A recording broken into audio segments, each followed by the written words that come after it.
So I do not know what's going on in the ATP. I just don't have the bandwidth. So, wish them luck.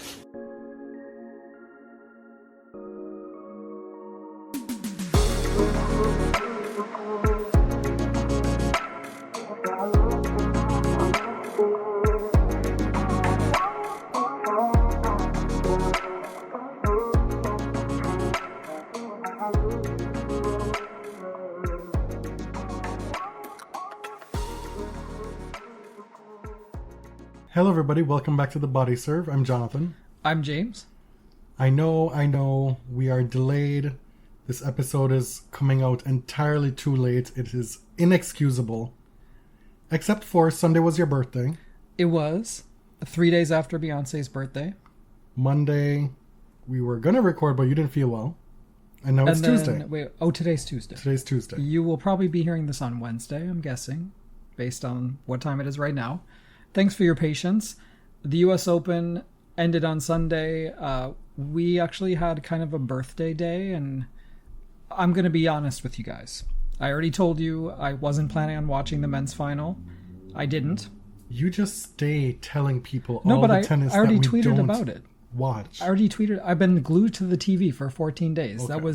I said I'm not doing this horrible vibe shit on my birthday. I'm not going to deal with Trump at the US Open. There will be other meetings of Sinner and Alcaraz. Okay. This isn't the last. Well, I was following the scores on the apps, and we got home for the last two games. We did watch that. Yes. Aryna Sabalenka is the US Open champion. She defends in New York. She avoids having what they call a slamless world number one season. I wasn't aware that was a thing. I think if you already won a slam as a world number one, we don't really need to concern ourselves with whether you won one this year. Was that a stat generated to put Caroline Wozniacki down? Is that where that stat comes from? Well, the fact that your mind goes there makes me think that was a really shady comment. But who was thinking about that before then? I don't know, because she's had a really good season, and she's been very close multiple times. Marcelo Rios? He was a slamless world number one. Jelena Jankovic. Karolina Pliskova. Mm-hmm. A fun fact, the only Czech player of this era to become number one and slamless. Whereas Kvitova won 2, Vondrousova has 1, Krejcikova has 2. Pliskova is back, apparently. You told me that. Yeah, she's coming back in Portugal at a 125, I believe. Sloane is coming back as well in Mexico. When was Sloane practicing? Because all she was doing the last 3 weeks is serving looks at the US Open. So I don't know how that's going to go. She was busy on TV, but Sloane is Queen of Mexico. It makes sense that she's returning there. Sabalenka. She plays Anisimova in the final. We'll get to Amanda in a bit. But Aryna actually played a match where she showed that she could learn from her previous mistakes and do something different. Mm-hmm. I know this sounds harsh because she has made changes. She has evolved her game. But at the core of it, she's an instinctual ball basher. Right? That's what she wants to do. That's what she wants to do. She reined in all of that in this final. The stats alone tell the story. She only had 13 winners, paired with only 15 unforced errors. She took the position that she was going to be the backstop and have Amanda dictate this match from the baseline for better or worse. It was very smart. It was really steady. She just decided that she's going to allow her opponent to overhit. Amanda had a bit of a nervous start and went down love 2, but she really made it a match. I think all the time now people are worried if Amanda loses the first game, oh God, are we going to get another bagel, another double bagel? You don't have to worry about that. Amanda, it turns out, is a great competitor, made this final a match, but Aryna just knew what to do. She knew if Amanda lit up and started to hit the lines, that she could withstand it. Mm-hmm. I recall having a conversation in the DMs with you and another person about who is more trusted to beat Sabalenka in this final, and this was yet another instance that I was right. I'll get to the other one on this episode. You have it stored? We don't know what Naomi would have done in this final. But I said, despite the 6-3 head-to-head in favor of Amanda, against Sabalenka that I trusted Naomi more to win that match. Right. I mean, you say you're right, but we don't know. We haven't seen Osaka in that match. Which is what she didn't get there. Which is what I said. But I also predicted that Amanda would lose this match. Fair enough. I think the experience just, it weighs really, really heavily here. Aryna having won here and in Australia multiple times. Amanda, I think making your first 2 slam finals back to back is tough, right?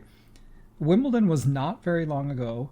They went straight to North America, and I don't know, how much time do you have to process such a difficult loss and learn from it and figure out what to do next?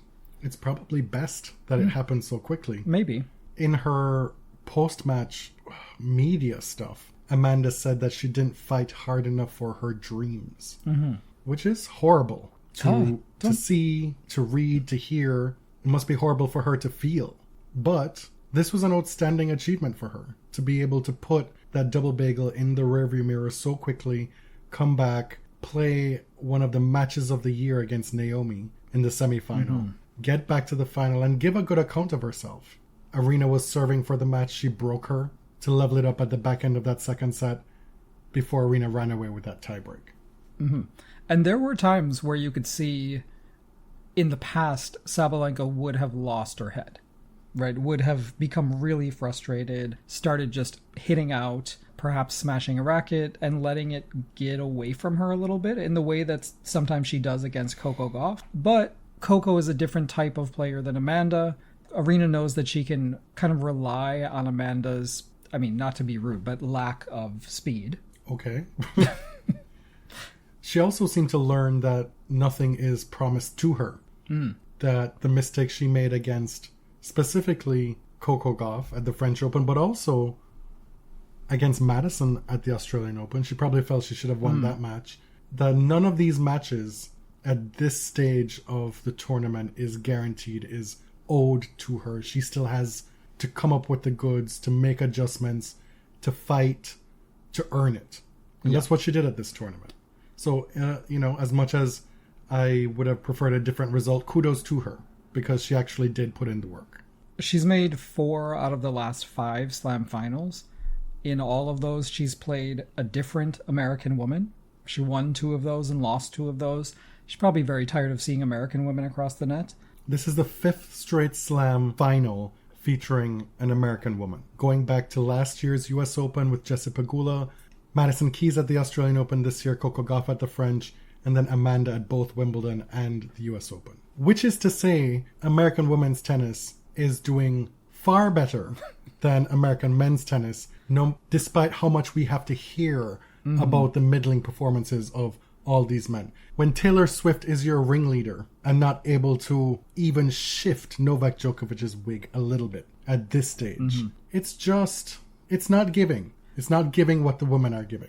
Over here in WTA world, we never have to think, who was the last American to ... Because it was very recently. And the answer is always Andy Roddick or Pete Sampras or Andre Agassi. And those happened double-digit years ago. A very long time ago.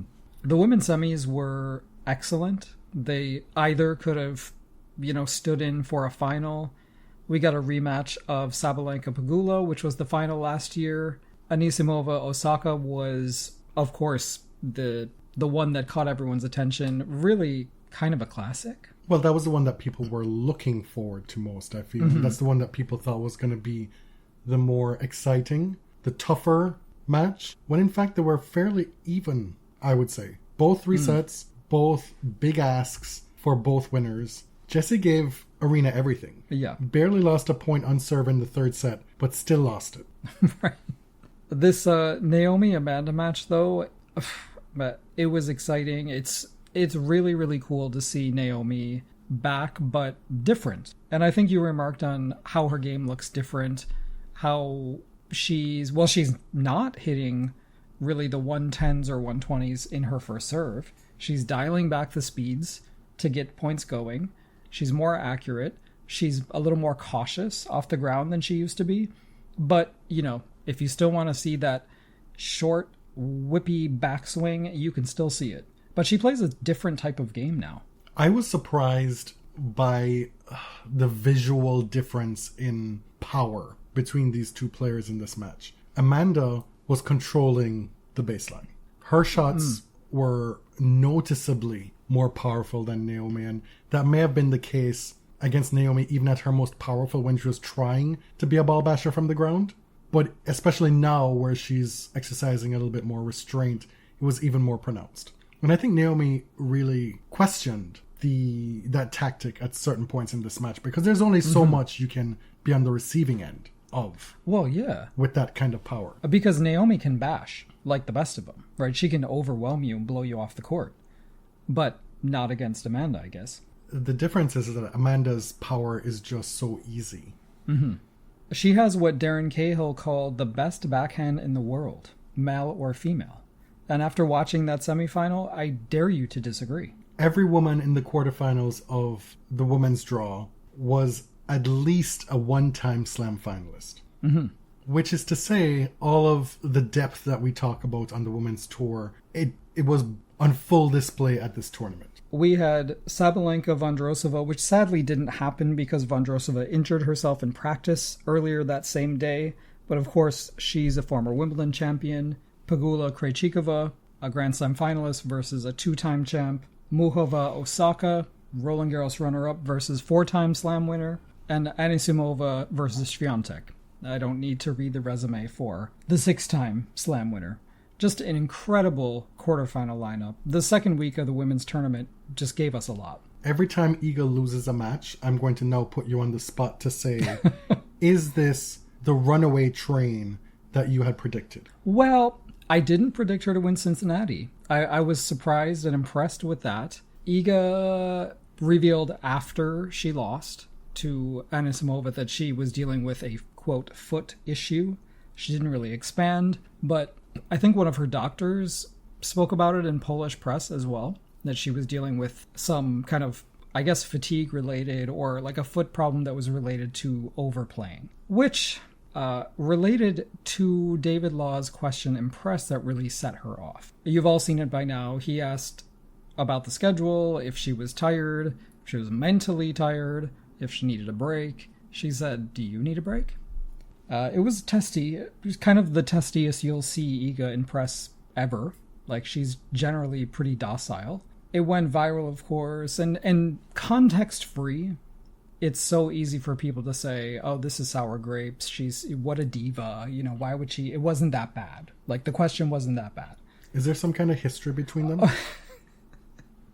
You know, that's a good question. I don't know. Well, that's one of the pitfalls of doing what they do. Yeah. We have been in press conferences before, but we haven't done it in years. And part of the reason why we don't do it is that, A, we get to have a better feel of the tournament from roaming the grounds, honestly. Mm-hmm. And also, invariably, you're talking shit about players on your podcast and then have to go face them in a press conference.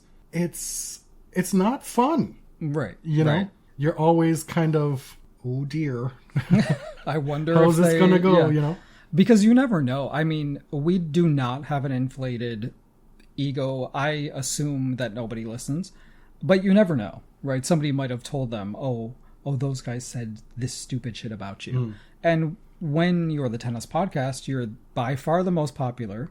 You're very prolific. Like, you produce constantly. There's going to be stuff out there that this player has heard that you've said about her that she doesn't like. And I think that very clearly played into the dynamic there. Well, we're speculating. Right. When I say clearly, I meant clearly in my head. Not that that's the gospel truth. It's a speculation. Yeah. Because it was kind of out of character for Iga, I would say. Yeah, and when someone acts really out of character, I don't know. I'm inclined to look at her and think, well, what? Is there something else going on here? Back to that semifinal match. Naomi actually felt in control of that match up until the end of the second set. And then the momentum shifted, and it didn't feel like she would ever get it back, frankly, once Amanda got a foot through the gate at the end of that second set. Yeah, Amanda really seemed to relax when she was a game away from losing. The end of the second set and early third set was very testy from both players. They were talking to their boxes constantly. Naomi was really frustrated, speaking to them after nearly every point. And I remember sitting there thinking, like, you got to stop this. They were both going through it. Yeah. At one point, Naomi was seemingly avoiding her box, not listening to them, and then it switched Right. to what is going on. I need help. What is going on to the box after every point? And I understand, like, we just have to accept at this point that the coaching thing is real and it's going to stick around. But at some point, you just have to get on with it and play tennis, right? You cannot bitch at them after every point. It's not their fault. And that is an outlet. Yes, like that's a way for you to relieve stress. But to me, it felt like a distraction at that moment. Right, Amanda was doing it, and Amanda won. So different for Naomi is that she was making an effort to get through it herself for 2/3 of that match. And then it seemed to rattle her a little bit. Yeah. Like if it's not affecting your play, that constant interacting with the box, then okay, fine, whatever. But when it's clearly a case of you know doing this and it's not helping and you keep doing it, let's reassess. Aryna has been really charming on her post US Open press tour. I feel like having done this once before, she really gets how it works. She also really wants to do it. She does. Can tell. She's showing up everywhere. I think she wants to be famous, right? She loves playing in New York. She loves dressing up. And she has a lot of personality. And I don't always give her that, right? I don't always love it. But I'm giving her that now. Like her and Carlos playing off each other is fun. It's cute. When she said that I have to go do a TikTok with Jannik, did you see that? That was really funny. And Carlos, to his credit, was quick with it in the moment. Right. He's not always that quick with it in the moment. When they actually went to go do that TikTok, was Twin, where have you been? Carlos still hasn't found the right entry point. His lip sync was a little bit off. Terrible. Arena's was on He was point. a fish out of water in that TikTok. But it was still cute. Yeah. Like it still worked. And then she ended up on the Tonight Show with Jimmy Fallon. Oh, with Fred Armisen Yeah. dressed up as Carlos. She looked amazing on the Tonight Show. Yeah.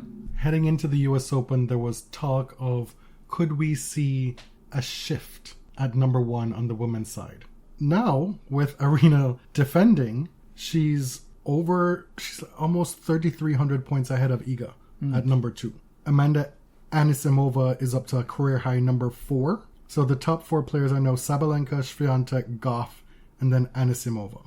Peggy has dropped to 7 after, reaching the semis here, but did not defend her final points from last year. Paolini is still at number 8. When I say still, I don't know if she was 8 before the tournament, but is still in the top 10. Mm-hmm.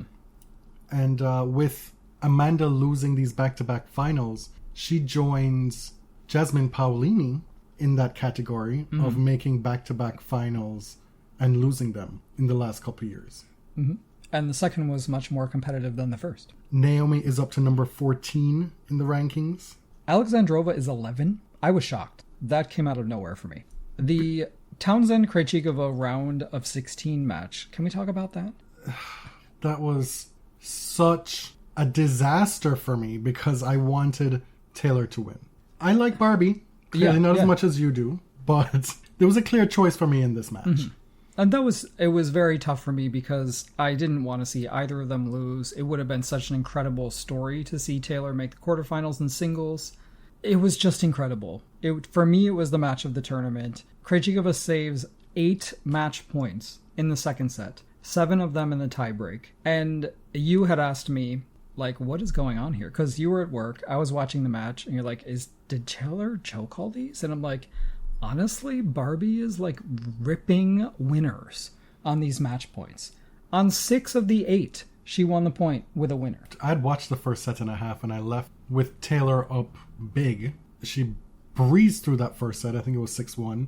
And then she was up a break in the second set. And the moment she let Barbie back in, and I knew it the moment it happened, she swung at a volley that was clearly going out and missed it. Ended up losing that service game. And that's all. I mean, Barbie needed a lot more. I mean, she had a lot of work to do to eventually win this match, but that was the key moment where she let Krejcikova back in this match. Yeah. This was a 28-point tiebreak.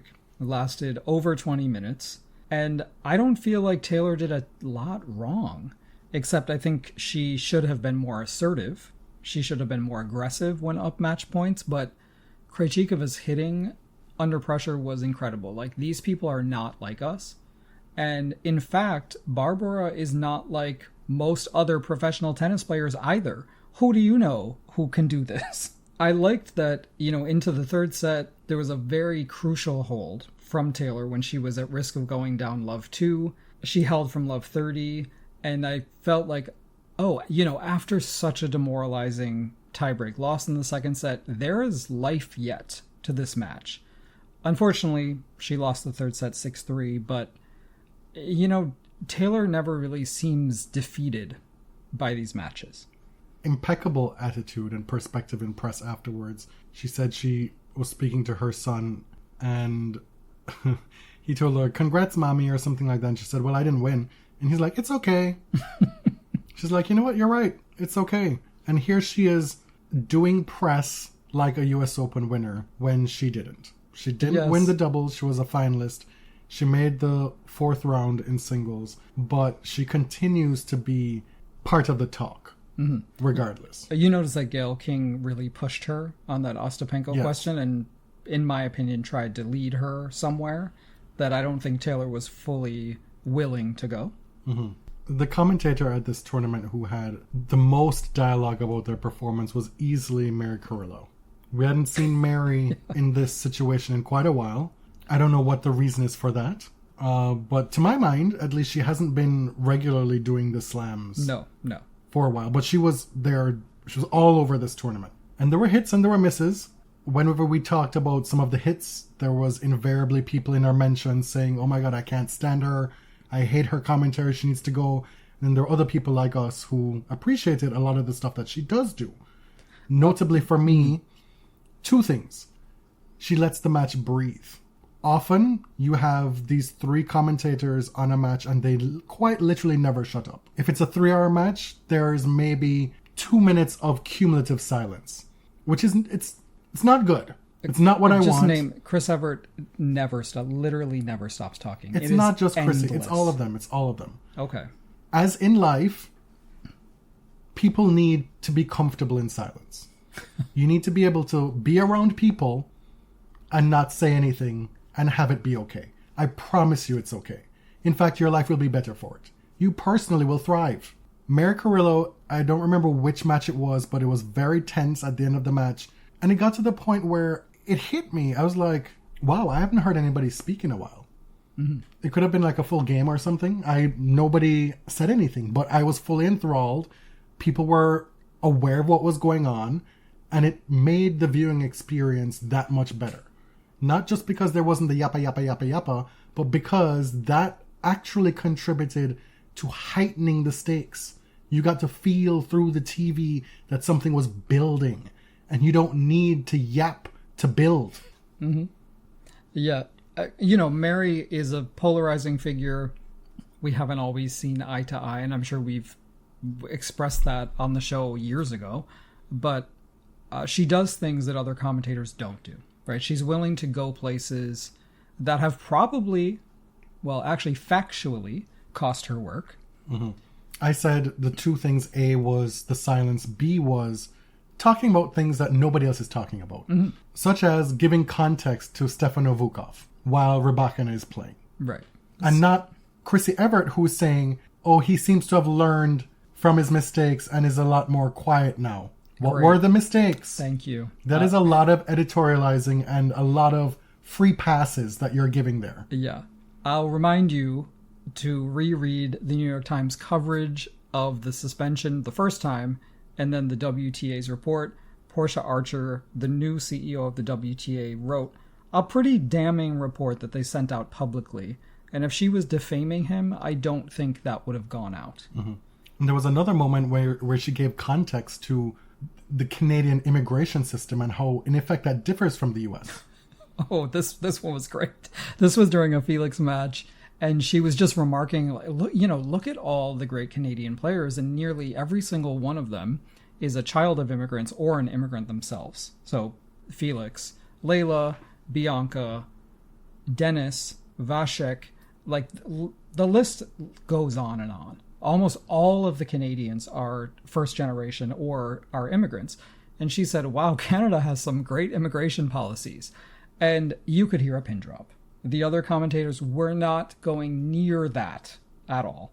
And she does this knowing that it possibly will cost her work. It has in the past, like you said. Mm-hmm. She was one of the few commentators to speak loudly about that guy's domestic violence accusations while he's playing a match. Yep. One of the very few to ever do it over the last 3 years. And among the very first. She also removed herself from Laver Cup coverage because she didn't want to celebrate him without telling the truth. And it was clear that she wouldn't be allowed to talk about those things on the broadcast, so she didn't do it. What frustrates me is that there are people who purport to be about protecting women's sports and protecting women who say things like, oh, I think he's learned his lesson, right? Or, I mean, we know Martina's obsession with trans people, which is much, much broader than the sports world. But these are people who will bang you over the head with, we are protecting women's sports. If you don't agree with everything we say, you are a misogynist, you hate women. But when it comes to protecting women who play sports, where are they? Pam Shriver is one of the exceptions, with the caveat that she is listed as a supporter of the Women's Sports Policy Working Group, which we disagree with, but Pam is somebody who has done an immense amount of work to protect female athletes from abuse in this sport. The point here is the premise of not wanting trans women in women's sport is that you're protecting opportunity for quote-unquote real women. Mm-hmm. That's the distinction that these people make. They don't see trans women as real women, but in fact, the real women that you're purporting to protect, you're not doing anything. Right. Well, what are you doing? You have so many women in your sport that you're commentating on who are imperiled daily. You have Karolina Muchova, who has a stalker. Her ex-boyfriend is stalking her at tennis tournaments. She has to stop play and is in tears because this man just showed up at her match. Yeah, let's talk about that. You're loud and proud on the internet about stuff that doesn't really affect anybody. Retweeting J.K. Rowling and all that, but what is that? What are you doing? You're doing so much for something that is a needle in a haystack. There are barely double-digit trans women athletes in the NCAA. Right. Nobody's bursting through that door to take women's spots in pretty much any field or on any field. To me, you tweet these things and put these things out on the internet and you have a bunch of people reply and say, oh my God, thank you, you're so amazing, thank you for doing this. And you get this confirmation bias that what you're doing is amazing, but you're doing nothing. The net effect of that, the influence of that, it's a 0.0 something decimal. There are multiple zeros in those decimals of what you're actually doing. What you could be doing, putting your neck out to talk about the Vukov situation, to give context to it, won't touch that. All these other things that you've witnessed throughout your career because you've lived it, and now you're tasked with talking about what's going on. And perhaps you were victimized by it as well, like so many female athletes. But it might imperil your job right now if you talked about it. There it is. I don't want to hear about how brave Christian and Martina are for doing what they're doing. There's nothing brave about it. It's the majority opinion. It is. Meanwhile, in Texas, they're trying to make it illegal to be trans in public. And a lot of these anti-trans bills, as we've said before, have literally quoted Martina Navratilova's op-ed from the Washington Post, which at the time she was forced to apologize for.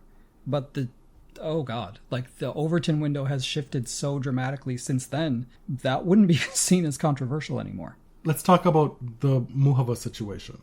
During her second round match, Muchova's ex-boyfriend showed up and sat near her box. She apparently asked him to leave directly, and at first he refused, and then eventually he left. This shook her to the core. She was shocked to see him there. especially so close to her player's box. Clearly, he wanted to be seen by her during the match. He wanted to freak her out. Don't read any of the comment. Don't go on the internet about this. It's really, really depressing because there's just tons of people like, oh, wow, big deal. Why did this upset her? Like, are you serious? We both had the misfortune of happening upon a TikTok about it. We later realized that it was from some barstool fool. Like, why is TikTok sending me a fucking barstool guy talking about this? Because he was, like, making fun of it. Like, it was funny. Purporting to acknowledge that it's a serious situation, but then also laughing. And then saying, I know I shouldn't laugh. What is funny about this? Right. Even Nick Kyrgios was, like, technically on the right side of this, but his comment was that this was a total beta move by the guy. So what would have been incel language? What would have been an alpha move in this situation? Exactly. I don't know. We reject it. This is serious, right? Emma Raducanu has been repeatedly followed by not one, but multiple stalkers during her young career, one of whom she has a 5-year restraining order after he showed up at her house, apparently walked 23 kilometers to her home and just showed up. There was actually an incident at a Muchova-Raducanu match earlier this year in Dubai, where this guy showed up at their match looking for Emma. Apparently, the previous day, there was a very weird interaction with them. When he approached her and asked for a photo, he handed her a note. God knows what was on the note. But he showed up to their match, and she was extremely upset and disturbed by it. They had to stop the match, removed the guy. He was arrested by Dubai police. Apparently, he had followed her from Singapore all the way to the Middle East. Tennis makes it very easy for these stalkings to happen. What's your schedule like for the rest of the season? Where are we going to see you next? I'm going to be here. Yeah. If you have any knowledge of the tour, you know where the player hotels tend to be. We know where they are in Toronto. Right. If you can ask somebody, you can find out where they are, right? And a lot of the players do SpawnCon to get, I guess, free hotel stays, probably. Most of them after they're done with the tournament. But Coco Gauff has said she has people showing up to the airport constantly. She has no idea how they know when her flights are. This is private information. Gabby Thomas, the track star, is one who did a pretty extensive video about how disturbing this is. Like, they've taken great pains to make their travel plans secret. She has no idea how these people are showing up to see her at the airport. This is a very serious issue. And may I remind you, this is a sport where one of the greatest of all time was stabbed on court. Where the history of tennis was changed irrevocably. Which is a side note to the personal trauma that Monica suffered. Mm-hmm. This is not about getting into the Monica Steffi stuff and who would have more, etc., blah, blah, blah, blah, blah. You'd be a buffoon if you didn't think that Monica's slam tally would be significantly higher without that happening. That's just crazy work. Steffi knows that. Everybody knows that. It's not about the rivalry. It's just about that changed tennis. And that this sort of obsessive behavior is unfortunately a fact of life, apparently, if you're a highly visible female athlete. And sometimes that obsessive behavior turns violent. We started this little section with Mary Carillo, and we've ended here. How? I swear it'll make sense. Do you want to put a little spin on it? No, I think a little bow on it? I think we respect Mary, even though, like, you have to accept everything with Mary, right? There's the badminton tangent on the Olympic broadcast that is a true legendary moment in broadcasting history. The quirkiness. The interviews after the women's final, not great. And she was roasted for them. And I kind of feel bad for her because they've been doing this interview thing for years at the US Open and everybody hates it. Courier was tasked with doing the men's final and they clearly thought better of it this time because the format was different. Yeah. Both players, Amanda and Aryna, were cut off and they sort of had to take their own, take the stage and do their own thank yous and everything. It was just awkward. They couldn't hear the questions. Yeah. It was a mess. And so, yeah, I get that. I think the point is we appreciate a commentator like us, I guess, who's willing to go places that other people don't want to go. In our cases, we're self-employed, right? If people don't like it, they just don't have to listen, or they can leave a 1-star review. With a commentator, you're risking your contract. We're told time and time again that sport and politics don't mix. They shouldn't mix. What happened at this US Open? The blob of shit showed up at the final. The entire thing was political. Of course. That entire thing was political.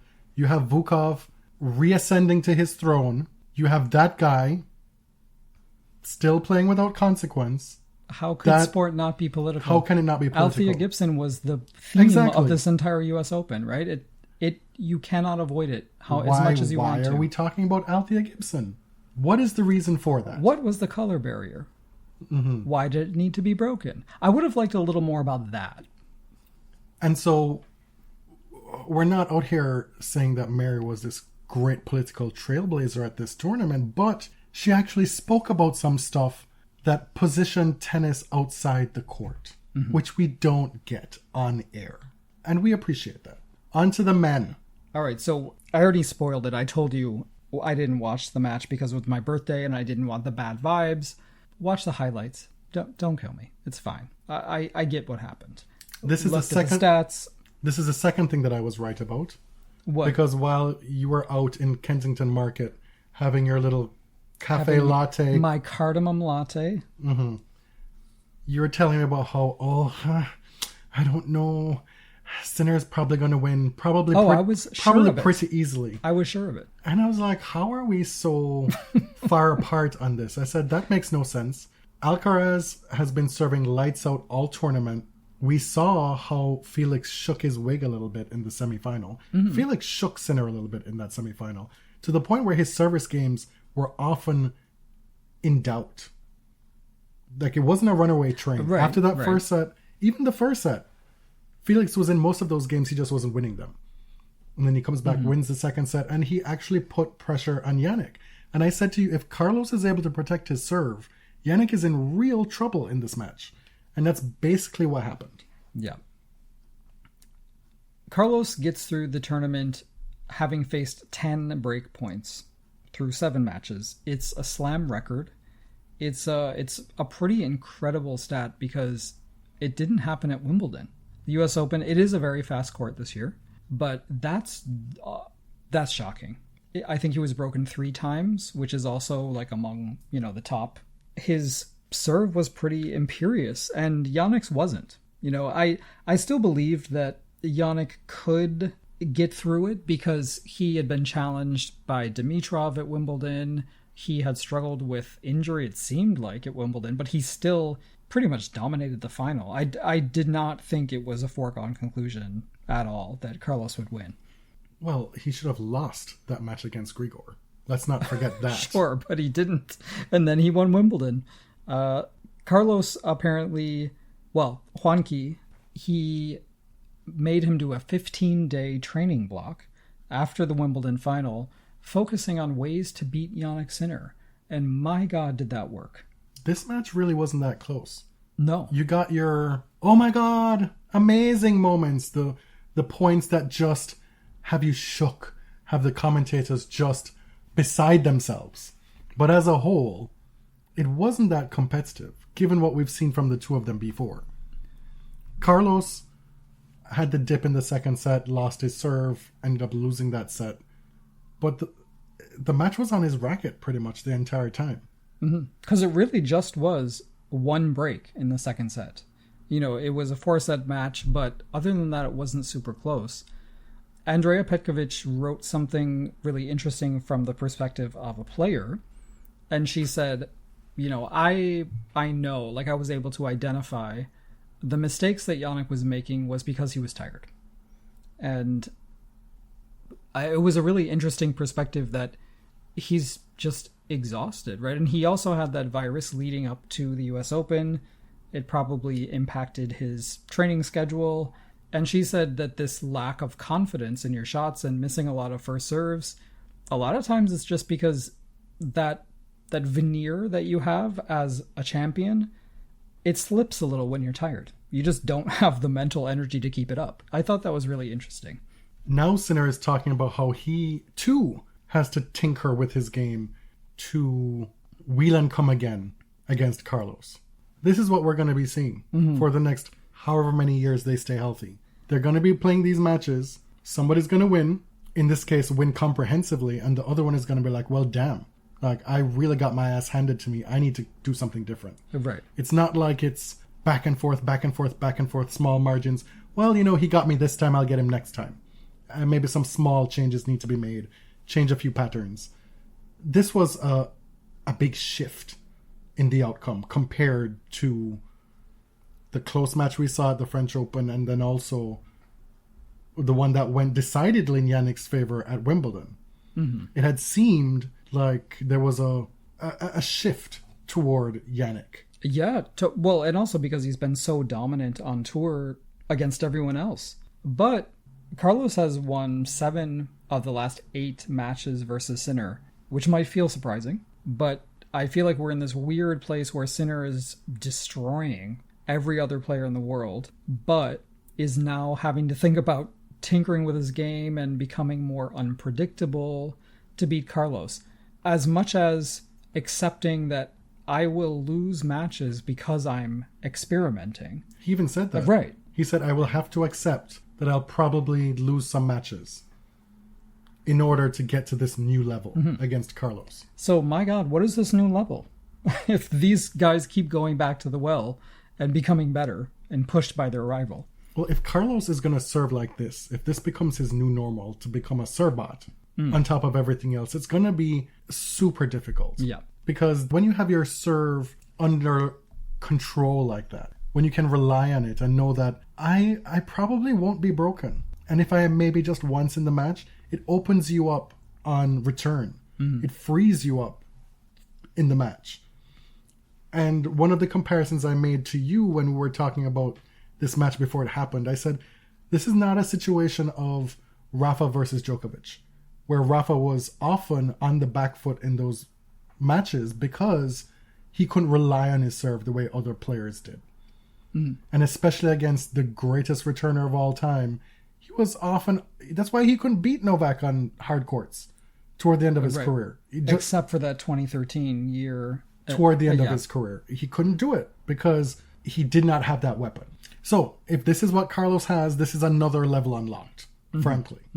Why don't we talk about the Trump thing? Rolex invited y'all's president to the U.S. Open to sit in their box. Not yours? Not mine. Partially yours, still. My quote-unquote president created quite a problem for the USTA, didn't they? Sure did. Within tennis, Ben Rothenberg was part of breaking this story. Yep. The USTA managed to make their problem bigger, of course, as tennis does. Allegedly, part of the reason why, well, the main reason why he was invited was because of the tariffs that were implemented on Switzerland. Yeah, so Rolex needed to dick ride for a discount on the tariffs. Dick ride for a dictator. What that meant logistically is that the smooth operational running of this championship weekend was thrown into complete disarray. Journalists had to get the fuck out of Dodge by a certain time Saturday night. They had to leave their equipment in lockers, wouldn't be able to bring them in the next day. We have a listener, one of our faves. You met her for the first time this year. I'd met her last year. She had tickets for the final, and she didn't get in until into the second set. Because security was now completely different from what it was when we were going. 2.5 weeks ago right. At this point. For the cheap, quote-unquote, cheap days? Right. We just rolled right in. I never had my bag checked. All 3 times I entered that site, my bag was not. Yours was checked once, I think. Once. But this was security not to get through the front gate, to get into Arthur Ashe Stadium. Typically, there is no security check. They just check your ticket. So there were hundreds of people lined up in the courtyard waiting to get into the match while it had already started. Likely thousands.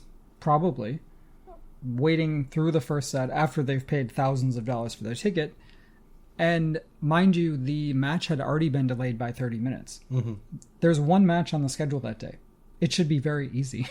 Former presidents have talked about how they avoided going places because they knew what a clusterfuck it would be if they went. Like Obama has talked about this. And this is what Trump doesn't care. Like, he is an attention seeker above all. That's his main reason for existence, is attention. He doesn't care if people are inconvenienced. But for the players to expect a 2 o'clock start and then to be told, oh no, it's 2:30. Oh no, actually it's whenever we can get you out here. That sucks. That's totally unfair. The look on his face when Sinner lost? I mean, people were saying a lot about that, but that's just how he looks. Do you think he even knew where he was? I mean, how long does he have on this planet? But the USTA made their problem much bigger because they sent a message to their broadcasting partners and asked them to avoid showing any crowd reactions to the president. This, of course, was leaked. You're sending it to media companies. How do you not expect that to get leaked? By Ben Rothenberg at Bounces, by other media outlets. This came out like a deluge. And there were, headlines across all media. US Open asks broadcasters to censor Trump reactions. And then the Streisand effect takes place. Right. Because now, look up US Open Trump on Google, and what do you get? Boos, boos. Boo is in every single headline. Brian Armin Graham of The Guardian points out that the US Open has made chaos its brand, and that they had no problem showing the climate protester who delayed the Goff-Muhova match in 2023 for an hour. That was the guy who glued himself to the floor, yes. Right? So the US Open said in a statement that we regularly ask our broadcasters to refrain from showcasing off-court disruptions, which I believe is true. But a lot of times when you get... Remember when there used to be streakers or protesters on the court? ESPN would often very pointedly not show that stuff and then tell us, oh, there's a disruption. Well, we know that nudity is the worst sin in North America. It is the absolute worst thing you could... Sex? Nothing. We can't do that. We can murder people, we can show violence, we can do all this other stuff, but the moment a little flesh is involved, it's the end of the world. Okay. Tangent. That's it's a tangent. Really a tangent. A tangent. But do you remember when that streaker showed up and Venus and Serena were giggling the whole time? Iconic moment. But yes, a lot of times the broadcast does try to avoid those things on purpose. So I believe that the USTA regularly asks their broadcasters, as they said, but this blew up in their face. Because what are you protecting here? Why are you trying to protect this president? It just sounds like censorship. It sounds like this president has made you scared, as he has made every American institution scared. And this whole spectacle makes the Althea Gibson tribute stuff even more complex, right? You started this tournament framing all the promotional work around this formative civil rights leader who broke down all these barriers in tennis. This is the artwork. It's adorned all over the stadium, all over the promotional materials. It's all over the court. There are all these digital imaging on the sideboards and behind the baseline. It's everywhere. And in the midst of that, you have this. Yeah. At the US Open, the sort of surface level progressivism has to coexist with the corporatism. Like, it has to coexist with the sleaze, as I've called it, because that's just what it is. Prize money has increased. There is this sort of American ostentatiousness as far as wealth and spending and bragging about prize money and having chicken nuggets with caviar. The honeydews costing $23, right? Like, conspicuous spending and consumerism is part of the US Open. It's part of American culture. But when you're trying to also espouse these progressive political ideals, it becomes a bit complicated. It becomes muddied because, we celebrated in 2023 the 50-year anniversary of equal pay. Why did that need to be a thing? And in fact, who at the time paid for the equal pay? Because it wasn't the tournament organizers, right? A sponsor made up the difference so the women could be paid equally. I'd argue it's neither complicated nor muddied. It's hollow. It's all surface level. It's just a paint job. It means nothing in effect. I don't think it means nothing. It means something to some people receiving it, but I don't think the intent... I think there are committees of people who think that they're doing great work. No, I think there are people who genuinely care at the USTA. I think like the HBCU day is an awesome experience. And I think there are people who really, really care. But when it comes down to it, the corporate sleaze of this tournament will trump all else. Right. This year you saw a lot of influencers being invited. Of course, they've always wanted celebrities in the stands, but they've invited a lot of like models and Instagram people just to sit in a box and take pictures. They don't want these people to watch the match. They just want them to come in, take their photos, and leave. Why was Amaya Papaya there? For that reason. But she was actually in a seat, I think, right? Not in a box. The whole thing is gross. You mentioned the prize money. From the moment I heard that the winner was going to take $5 million this year, I was disgusted. Because that is used as the symbol of the US Open's largesse. Right. It's supposed to have us be in awe of the excess. It's supposed to be this moment where you look at the winner collecting that check and you're supposed to be like, wow, this is amazing. This is a land of opportunity. It too could be me someday.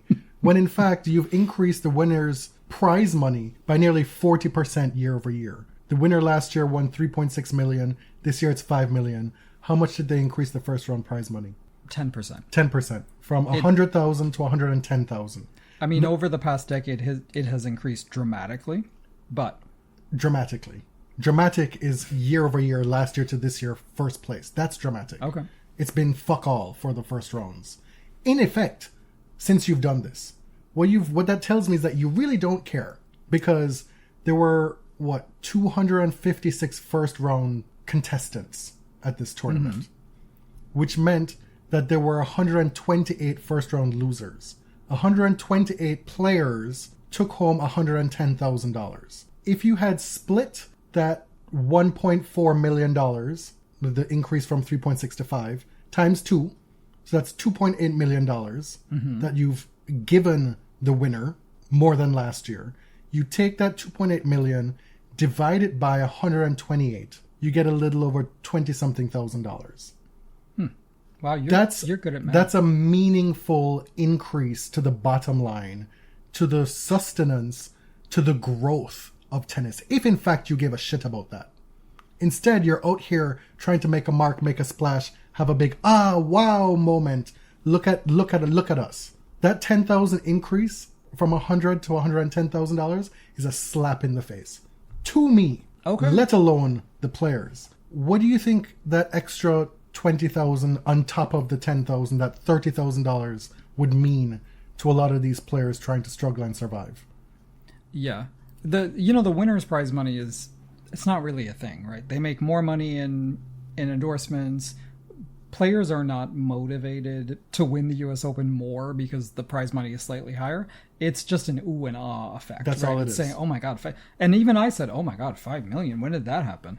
But you can see the US Open is in thrall to its sponsors, right? It needs its sponsors to make this kind of revenue. This entire tournament showed me that they don't care about lower ranked players. Are you going to join the PTPA? They framed this whole mixed doubles thing as, we're growing the sport, what have you, blah, blah, blah. But they took money out of pockets of people who need it. Period. There's so many players who play doubles full-time and also are still trying to have a singles career. And so when they win a mixed doubles championship, that money is also being used to fuel and prop up their singles aspirations. Yeah. Now, I just want to be fair here in saying that the US Open's profits are diverted to like the USTA satellite leagues and their training centers. This is what like propels the USTA system around the country. So it is a non-profit organization. I just want to be fair and factual here. To create more men's tennis players with a big serve and a forehand and can't do much. perhaps creating more women's Grand Slam winners. I'm sure that's their goal. Well, it's happening. Whether or not it... I'm just saying. I think you're being a little polemic right now. I was disgusted by the whole thing. That's all. Sure. After going through all the media hoopla of the mixed doubles thing. Yeah, I don't know if they planned on giving these two Italians the $1 million. I don't know if that was the goal. You know. Carlos wins the U.S. Open. It's his second U.S. Open title to go along with 2 Wimbledons and 2 French Opens. He's a 6-time slam winner at the age of 22. A match for the penthouse. Carlos collects the keys and evicts Jannik from the number 1 spot. Yep. Carlos back at number 1. He is now a platinum blonde. This man will just continue to make all the wrong choices. With his hair. Like, more headlines about his hair. This is a true diva. Like, literally. He has ascended to another status, another level of stardom. Quite literally headlines. This one was overseen by Victor. Did you see that? Mr. Barber? Yeah. Some other things that happened. Sinner versus Auger-Aliassime. Did you see Felix did a TikTok about how to pronounce his name? Yes. He's been active on TikTok over the last few days. I would have liked to have had him say his first name as well.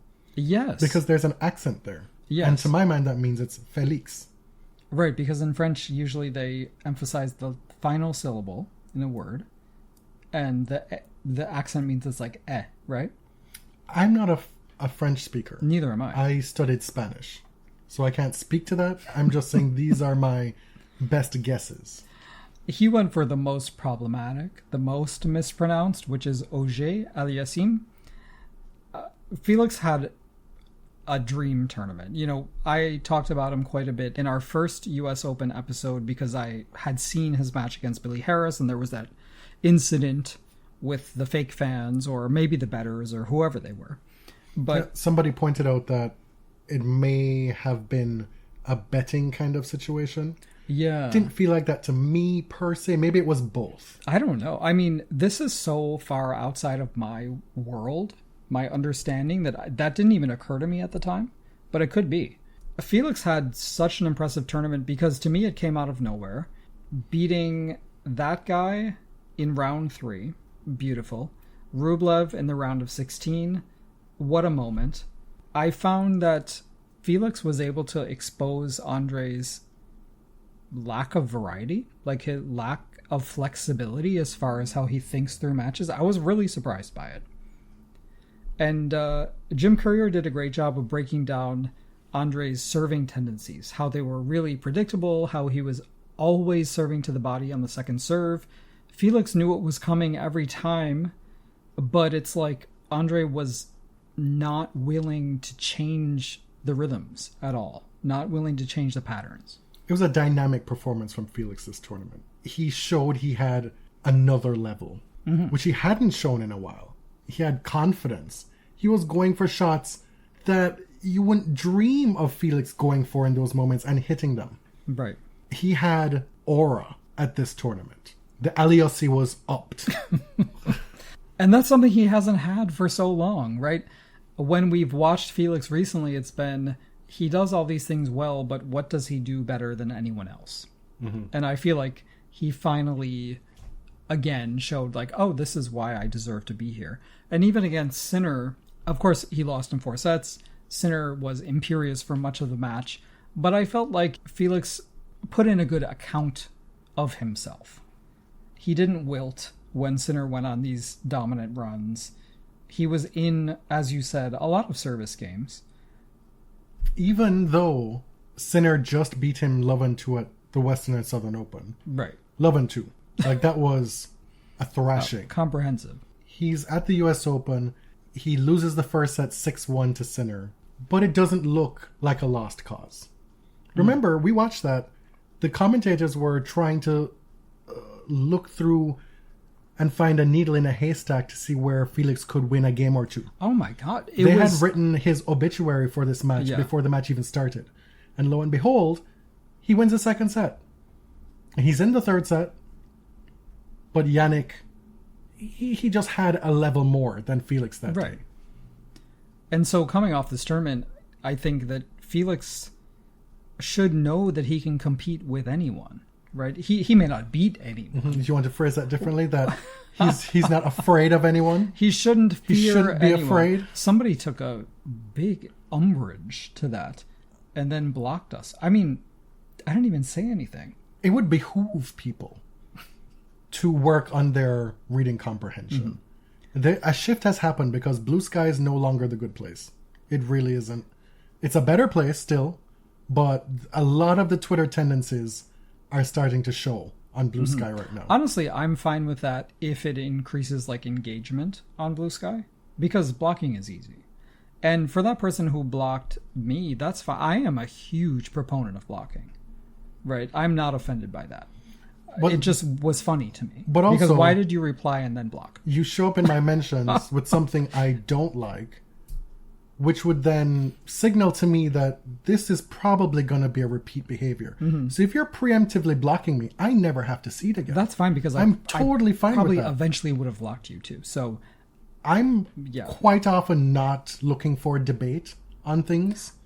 So I'm not going to be in these notifications arguing with you about stuff. No. If I need somebody to soundboard something off of, it's you. Oh, thank you. I'm not looking to the internet for that. I say often, and I've said this for years, I do not come on here to argue. I don't come on Twitter or Blue Sky to argue. Argue with your mama. I know you want to talk about Taylor Swift or Taylor Smith. Mary Carillo calls him everything but his mother named him. Taylor Fritz was just abjectly bad. I know we've done against Novak Djokovic. We've done a very similar segment to this before, but it is repeat behavior. Why could... what the hell, dude? It just shows that even though tennis is a sport of matchups, his place is at a certain point. And I'm not sure that there's room to move higher than he's reached at this point. Because... that match made me truly believe that, actually. You have Jannik and Carlos. They are, by orders of magnitude, better than everybody else on the ATP Tour. It's not even close. Don't even look at the ranking points. Those guys have those points because those two guys weren't there at that tournament. Because they're not beating them. No, and it's not a shame to lose to them. It's not. Right? But Novak is very far from his prime. He's 38 years old. But still a very formidable tennis player. Most definitely. And I was very impressed with his performance against Fritz in the quarterfinals. But there's a big but. Fritz... And you do not lie. At his level... He should have some answers, right? I need you to step up. Like, Novak's returning was really incredible through a lot of this match, but he also made a lot of mistakes. And he's also not hitting with the same pace that he did in his prime. Like, I don't know. You gotta find some solutions. You have to be more assertive. You generated a bunch of break points and couldn't take them. That's on you. Yeah. At a certain point, that's on you. You have Carlos and Jannik. Then you have Novak still. Those are the three best players on the men's tour. Novak, at least 2 rungs down on the ladder from those two. And then who's next? Felix showed that he could be there. What he did against Jannik was eye-opening. It's different from what most players have been able to do. Hell, his Canadian buddy Shapovalov, he showed something. Yes, he also against took a set Jannik from Jannik as well. Yeah. So these guys can make inroads, but so few are able to do it.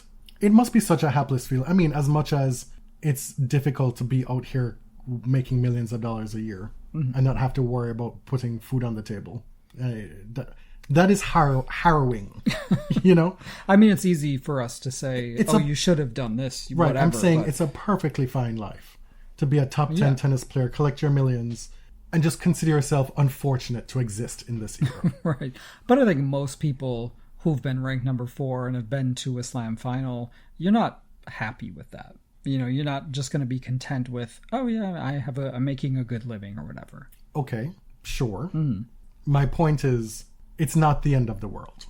Right. You missed whatever small window there was between the big 3 and this new duopoly. There's basically no window. It's no longer a lost generation, it's lost generations Yeah. of ATP tennis players. This is the first year since, 2003, that someone in the Big Four has not reached a Grand Slam final. Insane. Novak made 4 semifinals. Yeah. But what this tournament showed to us, and I assume he must realize it as well himself, he now has a limit of how far he can go if these two men are playing well in the tournament and he has to beat even one of them. Right. Okay. So I still think that Novak has chances and I should say it was the first year since 2002 to correct myself on that stat. But I feel like there's no guarantee that Carlos and Jannik are both healthy at the same time, that they're both going to be standing in the way. I think that Novak still has chances because he is better than everybody else. I'm not trying to... No, let's be clear. I'm not trying to encourage him to stick around. I would be perfectly fine if he chose to retire. The resume is unfuckwithable. Clearly. The folks who think that retirement is coming soon, I don't see it. I really don't. Well, because he's 38, he's going to be 39 next year. Right. It's only so long he can carry on before it becomes embarrassing to who he was as a player. Well, I know, but we're only 2 years removed from a 3-slam season. This is the season where he reached 4 slam semis, all of them.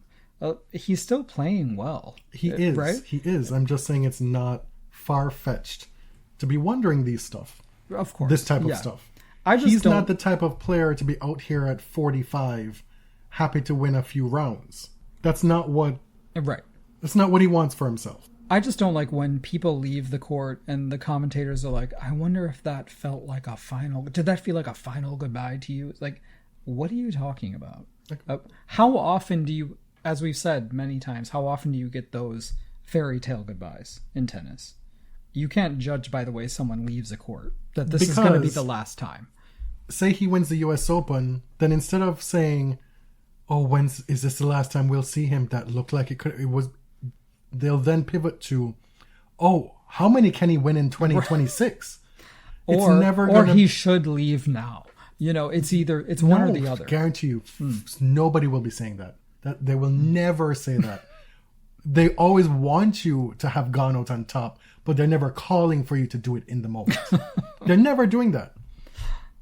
As it stands, Novak has one tournament on his schedule. He's going to Athens this fall, which moved from Belgrade, Serbia.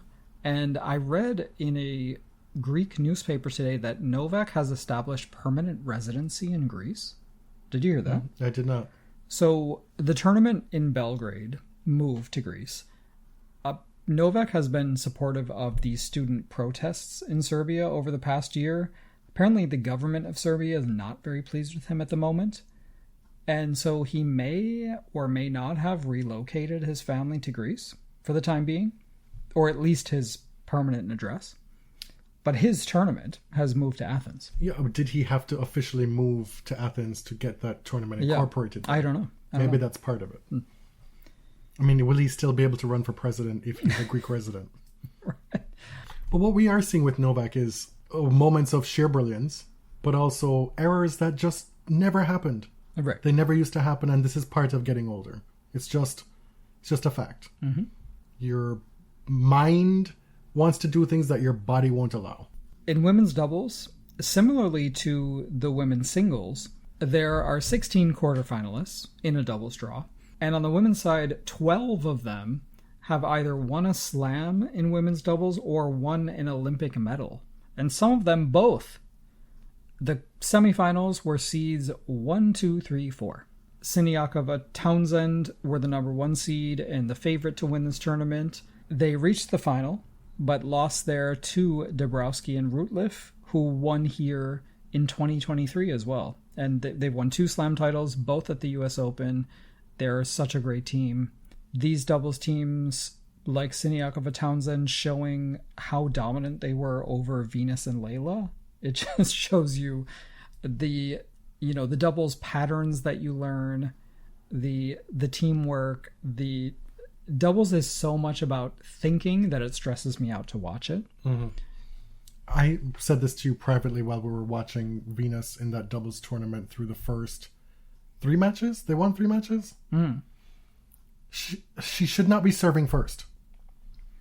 It happens almost frequently loses all the serve. time in singles now, where she opens serving, and you're not ready to serve at that point. It's a pattern. It's a fact. And when you give the number 1 seeds, these 2 insanely talented doubles players, that head start, it's not going to be good. Well, they were making it easy for them because a lot of these points were just lost on ground stroke errors. Dabrowski wins this tournament a year after dealing with cancer. Yeah. Too. Remember that? I forgot about that. Yeah. A great tournament for Canadians. Clearly, Felix in the semifinals, Dabrowski a champion, Leylah Fernandez having a huge splash with Venus in women's doubles. On the men's side, Granollers and Zeballos, the number 5 seeds, beat Salisbury Skupski, the number 6 seed. These two have been playing together since 2019, and it's actually their 14th title as a pair, and their second major this year. They won Roland Garros.